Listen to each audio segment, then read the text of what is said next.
నమస్తే, welcome to our channel.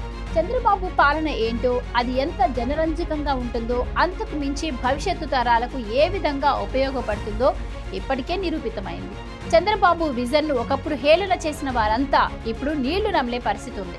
పల్లెటూరును సైతం పట్నం చేయగలిగే సత్తా చంద్రబాబు సొంతం. ఒకప్పుడు హైదరాబాద్ శివారులో కనిపించిన గుట్టల స్థానంలో ఇప్పుడు కళ్ళు చెదిరే భవంతులు, క్వారీలు తలపించే మౌలిక సదుపాయాలు కనిపిస్తున్నాయి అంటే అందుకు కారణం చంద్రబాబు వేసిన పునాది అనడంలో ఏమాత్రం ఎవ్వరికీ సందేహం లేదు.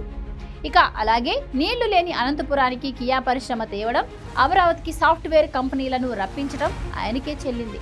ఇవన్నీ నిరూపితమైన నిజాలే. చంద్రబాబు పరిపాలన గురించి రాజకీయ ప్రత్యర్థులు విమర్శలు చేసినప్పటికీ పార్టీ లైన్కు కట్టుబడి అలా మాట్లాడదారే కానీ అవి వారి గుండెల్లోంచి రావు అనే అభిప్రాయం కూడా ఉంది. ఇప్పుడు కూడా చంద్రబాబు ఏపీలో సీఎం అయిన 2 నెలల్లోనే తన సత్తా ఏంటో నిరూపించారు. దేశంలోనే బెస్ట్ సీఎంల రేసులో 5వ స్థానాన్ని దక్కించుకున్నారు చంద్రబాబు. సీఎంగా వచ్చిన 2 నెలల్లోనే అటు అభివృద్ధి, ఇటు సంక్షేమంలో దూసుకుపోతూ తన మార్కును చూపించారు. అత్యుత్తమ పాలన అందిస్తున్న ముఖ్యమంత్రిగా చంద్రబాబు ఇప్పుడు 5వ స్థానంలో నిలవడం అందరినీ ఆశ్చర్యానికి గురిచేస్తోంది. Aaj Tak C voter mood of the nation ఓ సర్వే చేపట్టగా అందులో ఈ విషయం వెల్లడైంది. ఉత్తమ సీఎంలలో దేశంలో మొదటి స్థానంలో 33%తో యూపీ సీఎం యోగి ఆదిత్యనాథ్ ఉండగా 2వ స్థానంలో 14%తో అరవింద్ కేజ్రీవాల్ ఉన్నారు. ఇక 3వ ప్లేస్లో మమతా బెనర్జీ, 4వ స్థానంలో తమిళనాడు సీఎం స్టాలిన్, 5వ స్థానంలో చంద్రబాబు నిలిచారు.